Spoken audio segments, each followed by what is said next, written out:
Chapter 11. Now the whole world had one language and a common speech. As people moved eastward, they found a plain in Shinar and settled there. They said to each other, "Come, let's make bricks and bake them thoroughly." They used brick instead of stone and tar for mortar. Then they said, "Come, let us build ourselves a city with a tower that reaches to the heavens, so that we may make a name for ourselves. Otherwise, we will be scattered over the face of the whole earth." But the Lord came down to see the city and the tower the people were building. The Lord said, "If as one people speaking the same language they have begun to do this, then nothing they plan to do will be impossible for them. Come, let us go down and confuse their language, so they will not understand each other." So the Lord scattered them from there over all the earth, and they stopped building the city. That is why it was called Babel, because there the Lord confused the language of the whole world. From there the Lord scattered them over the face of the whole earth. This is the account of Shem's family line. 2 years after the flood, when Shem was 100 years old, he became the father of Arphaxad. And after he became the father of Arphaxad, Shem lived 500 years and had other sons and daughters. When Arphaxad had lived 35 years, he became the father of Shelah. And after he became the father of Shelah, Arphaxad lived 403 years and had other sons and daughters. When Shelah had lived 30 years, he became the father of Eber. And after he became the father of Eber, Shelah lived 403 years and had other sons and daughters.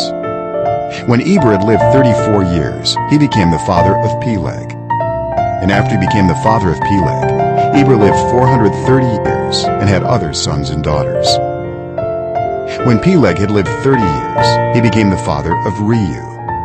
And after he became the father of Reu, Peleg lived 209 years and had other sons and daughters. When Reu had lived 32 years, he became the father of Serug. And after he became the father of Serug, Reu lived 207 years and had other sons and daughters.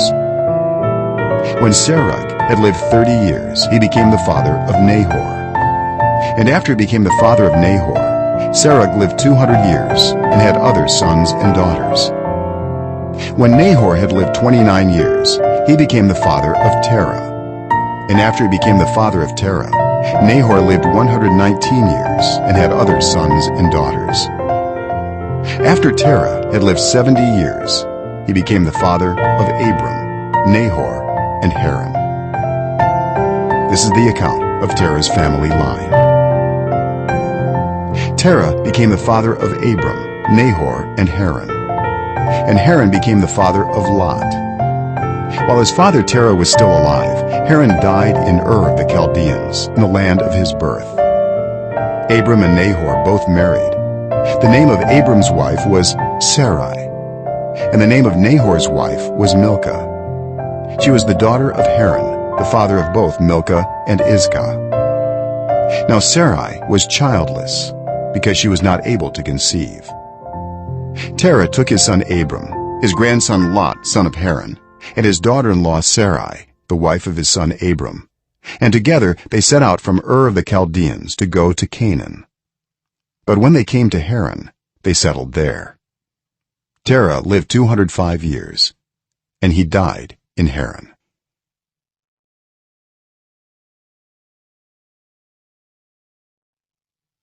Chapter 12. The Lord had said to Abram, "Go from your country, your people, and your father's household, to the land I will show you. I will make you into a great nation, and I will bless you. I will make your name great, and you will be a blessing. I will bless those who bless you, and whoever curses you, I will curse. And all peoples on earth will be blessed through you." So Abram went as the Lord had told him, and Lot went with him. Abram was 75 years old when he set out from Haran. He took his wife Sarai, his nephew Lot, all the possessions they had accumulated, and the people they had acquired in Haran, and they set out for the land of Canaan, and they arrived there. Abram traveled through the land as far as the site of the great tree of Moreh at Shechem. At that time the Canaanites were in the land. The Lord appeared to Abram and said, "To your offspring I will give this land." So he built an altar there to the Lord who had appeared to him. From there he went on toward the hills east of Bethel and pitched his tent, with Bethel on the west and Ai on the east. There he built an altar to the Lord and called on the name of the Lord. Then Abram set out and continued toward the Negev. Now there was a famine in the land, and Abram went down to Egypt to live there for a while because the famine was severe. As he was about to enter Egypt, he said to his wife Sarai, "I know what a beautiful woman you are. When the Egyptians see you, they will say, 'This is his wife.' Then they will kill me, but will let you live. Say you are my sister, so that I will be treated well for your sake, and my life will be spared because of you." When Abram came to Egypt, the Egyptians saw that Sarai was a very beautiful woman. And when Pharaoh's officials saw her, they praised her to Pharaoh, and she was taken into his palace. He treated Abram well for her sake, and Abram acquired sheep and cattle, male and female donkeys, male and female servants, and camels. But the Lord inflicted serious diseases on Pharaoh and his household because of Abram's wife Sarai. So Pharaoh summoned Abram. "What have you done to me?" he said. "Why didn't you tell me she was your wife? Why did you say she is my sister, so that I took her to be my wife? Now then, here is your wife. Take her and go." Then Pharaoh gave orders about Abram to his men, and they sent him on his way with his wife and everything he had.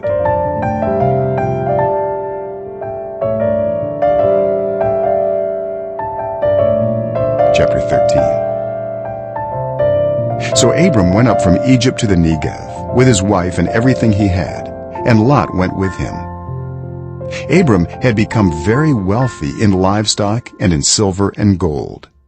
From the Negev he went from place to place until he came to Bethel, to the place between Bethel and Ai, where his tent had been earlier, and where he had first built an altar. There Abram called on the name of the Lord. Now Lot, who was moving about with Abram, also had flocks and herds and tents. But the land could not support them while they stayed together, for their possessions were so great that they were not able to stay together. And quarreling arose between Abram's herders and Lot's. The Canaanites and Perizzites were also living in the land at that time. So Abram said to Lot, "Let's not have any quarreling between you and me, or between your herders and mine, for we are close relatives. Is not the whole land before you? Let's part company. If you go to the left, I'll go to the right. If you go to the right, I'll go to the left." Lot looked around and saw that the whole plain of the Jordan toward Zoar was well watered, like the garden of the Lord, like the land of Egypt. This was before the Lord destroyed Sodom and Gomorrah. So Lot chose for himself the whole plain of the Jordan and set out toward the east. The two men parted company. Abram lived in the land of Canaan, while Lot lived among the cities of the plain and pitched his tents near Sodom. Now the people of Sodom were wicked and were sinning greatly against the Lord. The Lord said to Abram after Lot had parted from him, "Look around from where you are, to the north and south, to the east and west. All the land that you see I will give to you and your offspring forever. I will make your offspring like the dust of the earth, so that if anyone could count the dust, then your offspring could be counted. Go, walk through the length and breadth of the land, for I am giving it to you." So Abram went to live near the great trees of Mamre at Hebron, where he pitched his tents. There he built an altar to the Lord.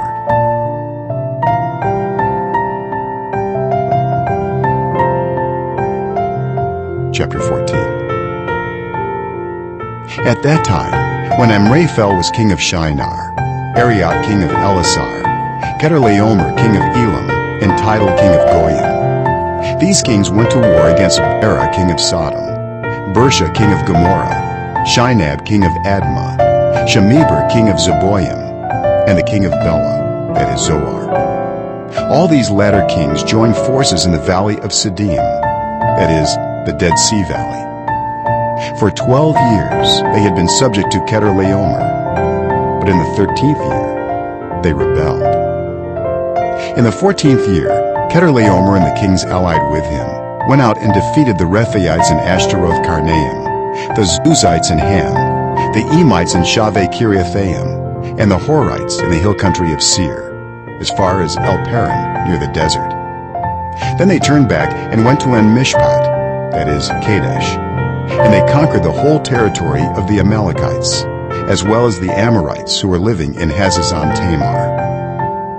Then the king of Sodom, the king of Gomorrah, the king of Admah, the king of Zeboim, and the king of Bela, that is Zoar, marched out and drew up their battle lines in the valley of Siddim against Chedorlaomer king of Elam, Tidal king of Goyim, Amraphel king of Shinar, and Arioch king of Elasar. 4 kings against 5. Now the valley of Siddim was full of tar pits, and when the kings of Sodom and Gomorrah fled, some of the men fell into them, and the rest fled to the hills. The 4 kings seized all the goods of Sodom and Gomorrah and all their food. Then they went away. They also carried off Abram's nephew Lot and his possessions, since he was living in Sodom. A man who had escaped came and reported this to Abram the Hebrew. Now Abram was living near the great trees of Mamre the Amorite, a brother of Eshcol and Aner, all of whom were allied with Abram. When Abram heard that his relative had been taken captive, he called out the 318 trained men born in his household and went in pursuit as far as Dan. During the night, Abram divided his men to attack them, and he routed them, pursuing them as far as Hobah, north of Damascus.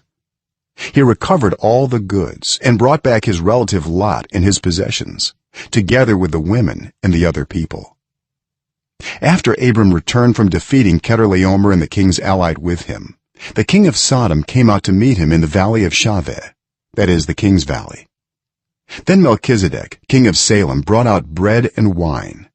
He was priest of God Most High, and he blessed Abram, saying, "Blessed be Abram by God Most High, creator of heaven and earth, and praise be to God Most High, who delivered your enemies into your hand." Then Abram gave him 1/10 of everything. The king of Sodom said to Abram, "Give me the people and keep the goods for yourself." But Abram said to the king of Sodom, "With raised hand I have sworn an oath to the Lord, God Most High, creator of heaven and earth, that I will accept nothing belonging to you, not even a thread or the strap of a sandal, so that you will never be able to say, 'I made Abram rich.' I will accept nothing but what my men have eaten, and the share that belongs to the men who went with me, to Aner, Eshcol, and Mamre. Let them have their share."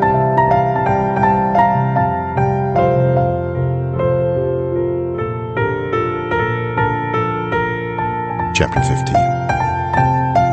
After this, the word of the Lord came to Abram in a vision. "Do not be afraid, Abram. I am your shield, your very great reward." But Abram said, "Sovereign Lord, what can you give me, since I remain childless, and the one who will inherit my estate is Eliezer of Damascus?" And Abram said, "You have given me no children, so a servant in my household will be my heir." Then the word of the Lord came to him, "This man will not be your heir, but a son who is your own flesh and blood will be your heir." He took him outside and said, "Look up at the sky and count the stars, if indeed you can count them." Then he said to him, "So shall your offspring be." Abram believed the Lord, and he credited it to him as righteousness. He also said to him, I am the Lord, who brought you out of Ur of the Chaldeans to give you this land to take possession of it. But Abram said, Sovereign Lord, how can I know that I will gain possession of it? So the Lord said to him, Bring me a heifer, a goat, and a ram, each 3 years old, along with a dove and a young pigeon. Abram brought all these to him, cut them in two, and arranged the halves opposite each other. The birds, however, he did not cut in half. Then birds of prey came down on the carcasses, but Abram drove them away. As the sun was setting, Abram fell into a deep sleep, and a thick and dreadful darkness came over him. Then the Lord said to him, Know for certain that for 400 years your descendants will be strangers in a country not their own, and that they will be enslaved and mistreated there. But I will punish the nation they serve as slaves, and afterward they will come out with great possessions. You, however, will go to your ancestors in peace and be buried at a good old age. In the 4th generation your descendants will come back here, for the sin of the Amorites has not yet reached its full measure. When the sun had set and darkness had fallen, a smoking fire pot with a blazing torch appeared and passed between the pieces. On that day the Lord made a covenant with Abram and said, To your descendants I give this land, from the Wadi of Egypt to the great river, the Euphrates, the land of the Kenites, Kenizzites, Cadmonites, Hittites, Perizzites, Rephaites, Amorites, Canaanites, Girgashites, and Jebusites.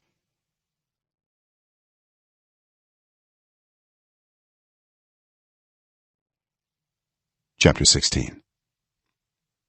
Now Sarai, Abram's wife, had borne him no children, but she had an Egyptian slave named Hagar. So she said to Abram, The Lord has kept me from having children. Go, sleep with my slave. Perhaps I can build a family through her. Abram agreed to what Sarai said. So after Abram had been living in Canaan 10 years, Sarai his wife took her Egyptian slave Hagar and gave her to her husband to be his wife. He slept with Hagar, and she conceived. When she knew she was pregnant, she began to despise her mistress. Then Sarai said to Abram, You are responsible for the wrong I am suffering. I put my slave in your arms, and now that she knows she is pregnant, she despises me. May the Lord judge between you and me. Your slave is in your hands, Abram said. Do with her whatever you think best. Then Sarai mistreated Hagar, so she fled from her. The angel of the Lord found Hagar near a spring in the desert. It was the spring that is beside the road to Shur. And he said, Hagar, slave of Sarai, where have you come from, and where are you going? I am running away from my mistress Sarai, she answered. Then the angel of the Lord told her, Go back to your mistress and submit to her. The angel added, I will increase your descendants so much that they will be too numerous to count. The angel of the Lord also said to her, You are now pregnant, and you will give birth to a son. You shall name him Ishmael, for the Lord has heard of your misery.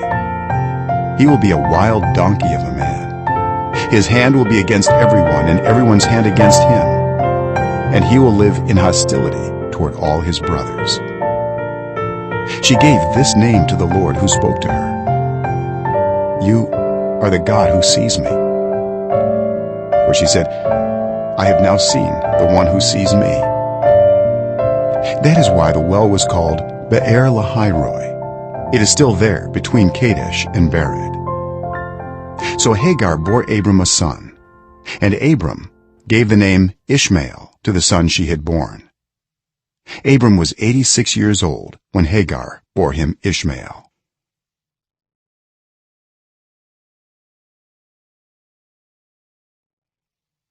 Chapter 17. When Abram was 99 years old, the Lord appeared to him and said, I am God Almighty. Walk before me faithfully and be blameless. Then I will make my covenant between me and you, and will greatly increase your numbers. Abram fell face down. And God said to him, "As for me, this is my covenant with you. You will be the father of many nations. No longer will you be called Abram. Your name will be Abraham. For I have made you a father of many nations. I will make you very fruitful. I will make nations of you, and kings will come from you. I will establish my covenant as an everlasting covenant between me and you and your descendants after you for the generations to come, to be your God and the God of your descendants after you.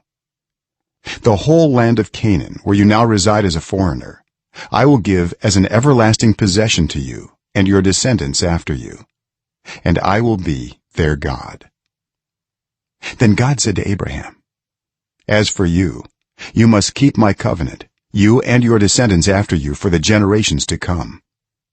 This is my covenant with you and your descendants after you, the covenant you are to keep. Every male among you shall be circumcised. You are to undergo circumcision, and it will be the sign of the covenant between me and you.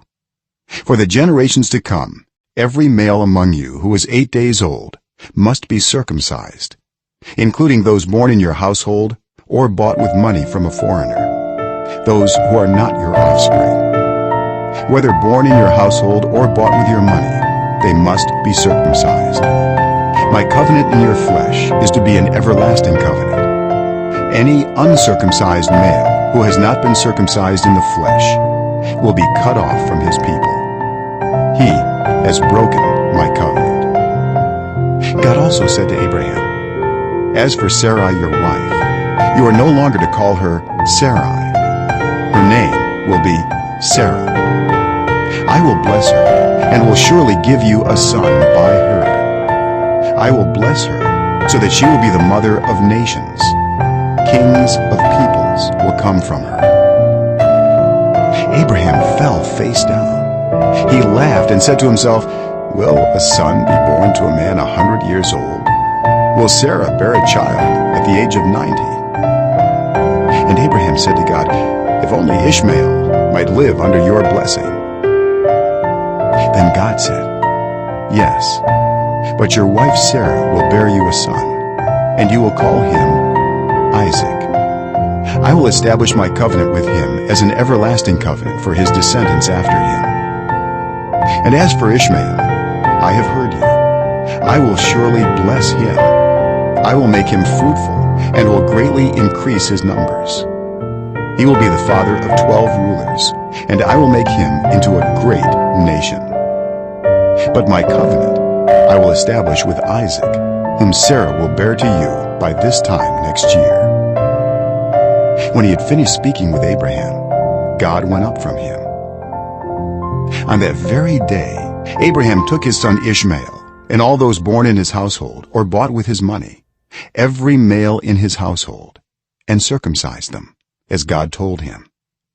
Abraham was 99 years old when he was circumcised, and his son Ishmael was 13. Abraham and his son Ishmael were both circumcised on that very day, and every male in Abraham's household, including those born in his household or bought from a foreigner, was circumcised with him.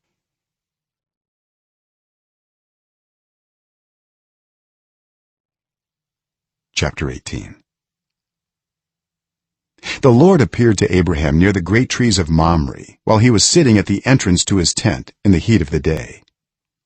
Abraham looked up and saw 3 men standing nearby. When he saw them, he hurried from the entrance of his tent to meet them and bowed low to the ground. He said, "If I have found favor in your eyes, my lord, do not pass your servant by. Let a little water be brought, and then you may all wash your feet and rest under this tree. Let me get you something to eat, so you can be refreshed and then go on your way, now that you have come to your servant." "Very well," they answered. "Do as you say." So Abraham hurried into the tent to Sarah. "Quick," he said, "get 3 seahs of the finest flour and knead it and bake some bread." Then he ran to the herd and selected a choice, tender calf and gave it to a servant who hurried to prepare it. He then brought some curds and milk and the calf that had been prepared, and set these before them. While they ate, he stood near them under a tree. "Where's your wife Sarah?" they asked him. "There, in the tent," he said. Then one of them said, "I will surely return to you about this time next year, and Sarah your wife will have a son." Now Sarah was listening at the entrance to the tent, which was behind him. Abraham and Sarah were already very old, and Sarah was past the age of childbearing. So Sarah laughed to herself, as she thought, "After I am worn out, and my Lord is old, will I now have this pleasure?" Then the Lord said to Abraham, "Why did Sarah laugh, and say, 'Will I really have a child now that I am old?' Is anything too hard for the Lord? I will return to you at the appointed time next year, and Sarah will have a son." Sarah was afraid, so she lied and said, "I did not laugh." But he said, "Yes, you did laugh." When the men got up to leave, they looked down toward Sodom, and Abraham walked along with them to see them on their way. Then the Lord said, "Shall I hide from Abraham what I am about to do? Abraham will surely become a great and powerful nation, and all nations on earth will be blessed through him. For I have chosen him, so that he will direct his children and his household after him, to keep the way of the Lord by doing what is right and just, so that the Lord will bring about for Abraham what he has promised him." Then the Lord said, "The outcry against Sodom and Gomorrah is so great, and their sin so grievous, that I will go down and see if what they have done is as bad as the outcry that has reached me. If not, I will know." The men turned away and went toward Sodom, but Abraham remained standing before the Lord. Then Abraham approached him and said, "Will you sweep away the righteous with the wicked? What if there are 50 righteous people in the city? Will you really sweep it away and not spare the place for the sake of the 50 righteous people in it?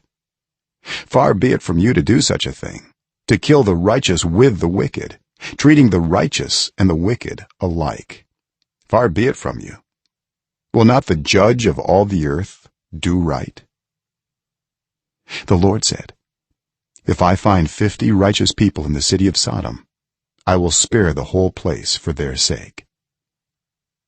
Then Abraham spoke up again, "Now that I have been so bold as to speak to the Lord, though I am nothing but dust and ashes, what if the number of the righteous is 5 less than 50? Will you destroy the whole city for lack of 5 people? If I find 45 there," he said, "I will not destroy it." Once again he spoke to him, "What if only 40 are found there?"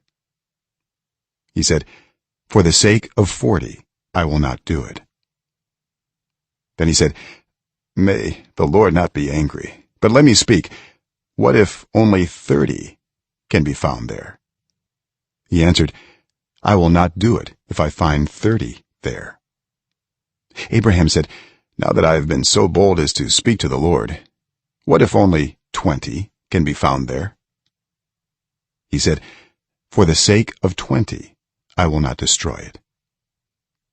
Then he said, "May the Lord not be angry, but let me speak just once more. What if only 10 can be found there?" He answered, "For the sake of 10, I will not destroy it." When the Lord had finished speaking with Abraham, he left, and Abraham returned home.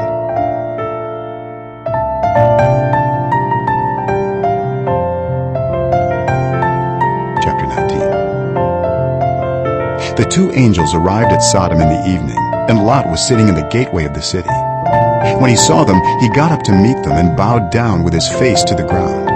"My lords," he said, "please turn aside to your servant's house. You can wash your feet and spend the night, and then go on your way early in the morning." "No," they answered, "we will spend the night in the square." But he insisted so strongly that they did go with him and entered his house. He prepared a meal for them, baking bread without yeast, and they ate. Before they had gone to bed, All the men from every part of the city of Sodom, both young and old, surrounded the house. They called to Lot, "Where are the men who came to you tonight? Bring them out to us so that we can have sex with them." Lot went outside to meet them and shut the door behind him and said, "No, my friends, don't do this wicked thing. Look, I have 2 daughters who have never slept with a man. Let me bring them out to you, and you can do what you like with them, but don't do anything to these men, for they have come under the protection of my roof." "Get out of our way," they replied. "This fellow came here as a foreigner, and now he wants to play the judge. We'll treat you worse than them." They kept bringing pressure on Lot and moved forward to break down the door. But the men inside reached out and pulled Lot back into the house and shut the door. Then they struck the men who were at the door of the house, young and old, with blindness, so that they could not find the door. The 2 men said to Lot, "Do you have anyone else here, sons-in-law, sons or daughters, or anyone else in the city who belongs to you? Get them out of here, because we are going to destroy this place. The outcry to the Lord against its people is so great that he has sent us to destroy it." So Lot went out and spoke to his sons-in-law, who were pledged to marry his daughters. He said, "Hurry and get out of this place, because the Lord is about to destroy the city." But his sons-in-law thought he was joking. With the coming of dawn, the angels urged Lot, saying, "Hurry, take your wife and your 2 daughters who are here, or you will be swept away when the city is punished." When he hesitated, the men grasped his hand and the hands of his wife and of his 2 daughters and led them safely out of the city, for the Lord was merciful to them. As soon as they had brought them out, one of them said, "Flee for your lives. Don't look back, and don't stop anywhere in the plain. Flee to the mountains, or you will be swept away." But Lot said to them, "No, my lords, please. Your servant has found favor in your eyes, and you have shown great kindness to me in sparing my life. But I can't flee to the mountains. This disaster will overtake me, and I'll die. Look, here is a town near enough to run to, and it is small. Let me flee to it. It is very small, isn't it? Then my life will be spared." He said to him, "Very well. I will grant this request too. I will not overthrow the town you speak of. But flee there quickly, because I cannot do anything until you reach it." That is why the town was called Zoar. By the time Lot reached Zoar, the sun had risen over the land. Then the Lord rained down burning sulfur on Sodom and Gomorrah from the Lord out of the heavens. Thus he overthrew those cities and the entire plain, destroying all those living in the cities, and also the vegetation in the land. But Lot's wife looked back, and she became a pillar of salt. Early the next morning, Abraham got up and returned to the place where he had stood before the Lord. He looked down toward Sodom and Gomorrah, toward all the land of the plain, and he saw dense smoke rising from the land, like smoke from a furnace. So when God destroyed the cities of the plain, he remembered Abraham, and he brought Lot out of the catastrophe that overthrew the cities where Lot had lived. Lot and his 2 daughters left Zoar and settled in the mountains, for he was afraid to stay in Zoar. He and his 2 daughters lived in a cave. One day, the older daughter said to the younger, "Our father is old, and there is no man around here to give us children, as is the custom all over the earth. Let's get our father to drink wine, and then sleep with him, and preserve our family line through our father."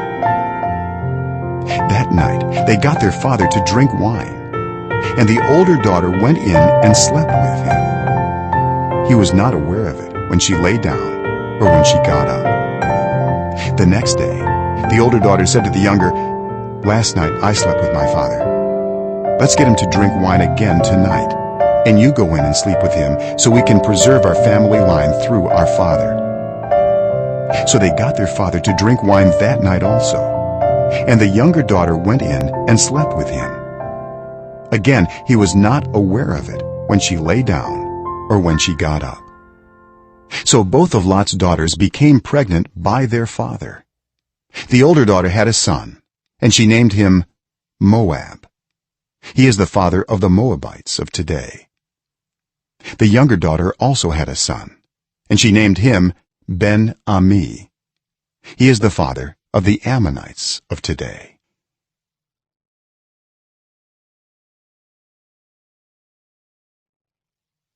Chapter 20. Now Abraham moved on from there into the region of the Negev and lived between Kadesh and Shur.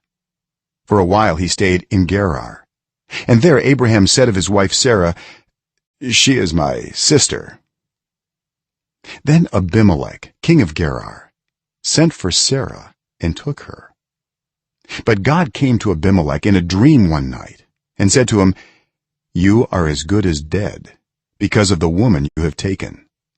She is a married woman." Now Abimelech had not gone near her, so he said, "Lord, will you destroy an innocent nation? Did he not say to me, 'She is my sister'? And didn't she also say, 'He is my brother'? I have done this with a clear conscience and clean hands." Then God said to him in the dream, "Yes, I know you did this with a clear conscience, and so I have kept you from sinning against me. That is why I did not let you touch her. Now return the man's wife, for he is a prophet, and he will pray for you, and you will live. But if you do not return her, you may be sure that you and all who belong to you will die."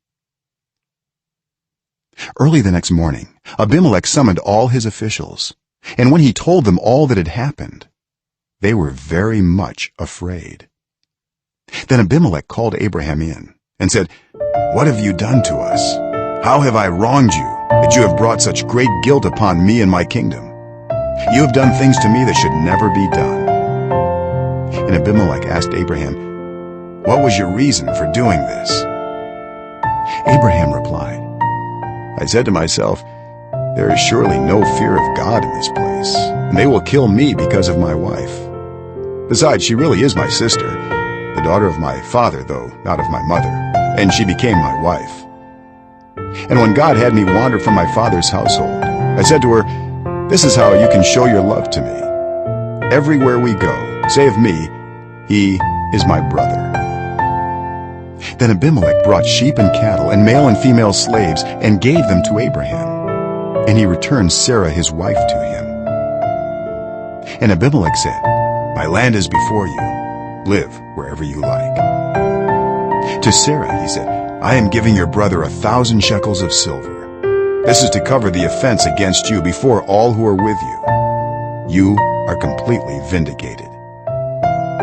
Then Abraham prayed to God, and God healed Abimelech, his wife, and his female slaves so they could have children again. For the Lord had kept all the women in Abimelech's household from conceiving because of Abraham's wife, Sarah.